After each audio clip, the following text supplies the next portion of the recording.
दोस्तों जरा ध्यान से सुनिए, आजकल स्कैमर आपसे ओटीपी नहीं मांगते, ना ही कोई प्रकार का एसएमएस भेजते हैं और उसके बाद भी पूरा बैंक अकाउंट खाली कर देते हैं।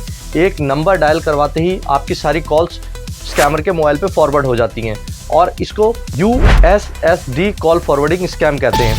नमस्कार दोस्तों, आप देख रहे हैं स्कैम अवेयर दुनिया, आपका अपना स्कैम अलर्ट चैनल, जहां हम आपको हर तरीके के स्कैम से अवगत एवं सुरक्षित रखते हैं।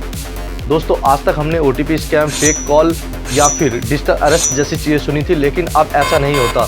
स्कैमर सिर्फ आपसे एक कोड डायल करवाते हैं और सीधा आपका अकाउंट खाली कर देते हैं। ये यूएसएसडी या फिर कॉल फॉरवर्डिंग स्कैम किस तरीके से होता है? स्कैमर आपसे बोलता है आपकी सिम में प्रॉब्लम है, नेटवर्क नहीं आ रहे या फिर केवाईसी अपडेट करनी है। इसके अलावा वह आपसे 5G नेटवर्क एक्टिवेशन के लिए भी बोल सकता है। इसके बाद वह आपसे एक नंबर डायल करने के लिए बोलता है और जैसे ही आप नंबर डायल करते हैं आपकी सारी कॉल्स स्कैमर के मोबाइल पे फॉरवर्ड हो जाती हैं। दोस्तों ध्यान से सुनिए, इसमें कौन कौन से यूएसएसडी नंबर यूज़ किए जाते हैं। पहला नंबर *21*, फिर मोबाइल नंबर, उसके बाद हैज़ *62*, उसके बाद mobile number has *67* mobile number और उसके बाद हैज़ *401*, उसके बाद मोबाइल नंबर और हैज़। स्कैमर आपको बोल सकता है कि ये नंबर्स डायल कीजिए। स्कैमर्स आपसे टेक्निकल लैंग्वेज में बात करके ये सारे नंबर डायल करने के लिए बोलेगा। ये सारे नंबर मैं पीछे स्क्रीन पे दे रहा हूँ, आप ये देख सकते हैं और आप इन्हें नोट डाउन करके रख सकते हैं। दोस्तों यदि आप यह देखना चाहते हैं कि ये नंबर एक्चुअल में किस तरीके से काम करता है तो सेपरेट नंबर पे मैंने एक सेपरेट वीडियो बना रखी है, आप जाकर मेरे चैनल पर देख सकते हैं। दोस्तों जैसे ये नंबर डायल कर लेते हैं उसके बाद क्या होता है, ध्यान से सुनिए। जब आपकी कॉल स्कैमर के मोबाइल पर फॉरवर्ड हो जाती है तो बैंक का ओटीपी आपके पास ना आकर सीधा स्कैमर के पास चला जाता है।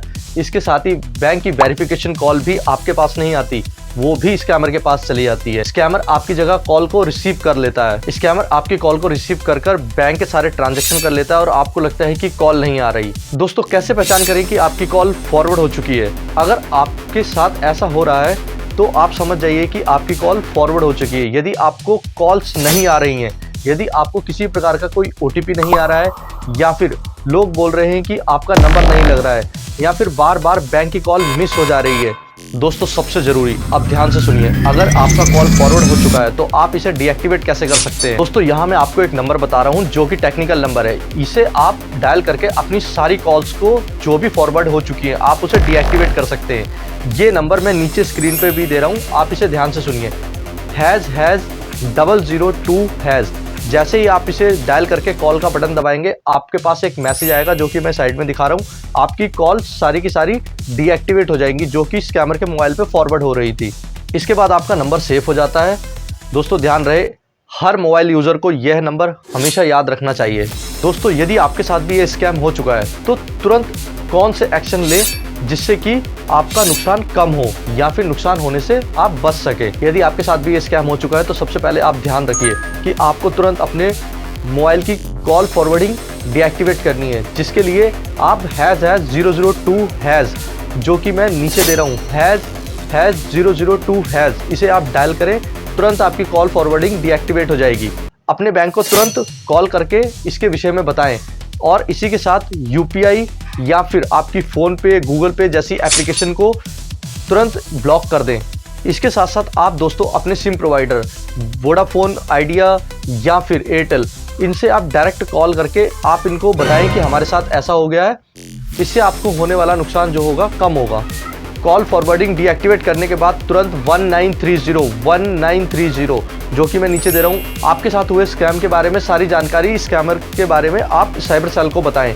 इसी के साथ साथ cybercrime.gov.in जो कि साइबर क्राइम के रिगार्डिंग गवर्नमेंट की ऑफिशियल वेबसाइट है, आप इस पर भी जाकर अपनी शिकायत दर्ज करा सकते हैं। दोस्तों ये सारी बातें जानने के बाद हमें यह जानना भी बहुत ज़रूरी है कि स्कैमर आपको अपनी बातों में कैसे फंसा लेते हैं।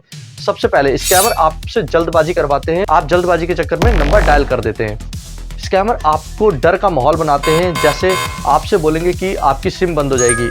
आप डर के कारण तुरंत टेक्निकल नंबर डायल कर देंगे। वह टेक्निकल लैंग्वेज इसीलिए यूज़ करते हैं ताकि आप उन्हें पहचान ना सकें। दोस्तों कोई भी सर्विस प्रोवाइडर, जियो, एयरटेल या फिर वोडाफोन आपसे किसी प्रकार का यूएसएसडी नंबर डायल करने के लिए नहीं बोलती। आप इसके लिए सतर्क रहें, सुरक्षित रहें। तो दोस्तों इस स्कैम से बचने के लिए गोल्डन रूल ये कहता है कि आप कोई भी कोड डायल ना करें। नेटवर्क केवाईसी के नाम पर यदि कॉल आती है तो तुरंत कॉल पर भरोसा ना करें। इसी के साथ साथ बैंक या सिम कंपनी कभी भी इस टाइप का कॉल नहीं करती। यदि इस टाइप का आपको कॉल आ रहा है तो डायरेक्ट सर्विस प्रोवाइडर से कॉल कर इस विषय में जानकारी प्राप्त करें। दोस्तों अगर सच में सिम या बैंक से जुड़ा हुआ काम होगा तो आपको सीधा कॉल बैंक की तरफ से आएगा, ना कि स्कैमर की तरफ से। तो दोस्तों यह जानने के बाद आपको यह ज्ञात हो गया होगा कि आजकल स्कैमर किसी भी प्रकार का OTP नहीं मांग रहे, वह आपको फंसाने के लिए नए नए तरीके खोज कर लेके आ रहे हैं और कोई ना कोई इसमें जरूर स्कैम्ड हो जा रहा है।